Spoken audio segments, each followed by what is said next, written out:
بسم الله الرحمن الرحیم. ما در کنار سفارت افغانستان هستیم. اینجا برنامه تثبیت هویت برای مهاجرین در این حال بسیار شلوغه، بسیار بی‌نظمیه و اون چیزی که باید کار بیفته کار مردم راه نمیفته. ولی واقعا متاسفم برای یک سفارت که برنامه خاصی نداره، یک برنامه متمولی نداره، یک برنامه خوبی نداره. ما داخل رفتیم اینقدر شلوغ بود، اینقدر مردم الاف بود که اصلا بیش از حد الاف بود. من خواهش میکنم از تمام هموطنان که خواهش میکنم دیدگاه خود نسبت به این بیان کنن، دیدگاه نسبت به این مشکلات بیان کنن. این کانال ما، کانال افغانستان ما یک برنامه روشنگری است، یک برنامه است که باید همه ما افغان‌ها برای همه کسایی که مثلا ببینن یک دیدگاه، یک نظر خوب دیدن که آیا کار سفارت درست است یا نیست.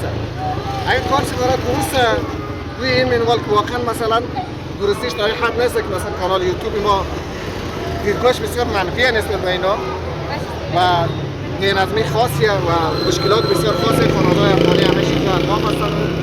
کلا اینجا بدبختا به شکل بسیار ذلیلانه در کنار خیابانا نشستن و دارن انتظار میکشن.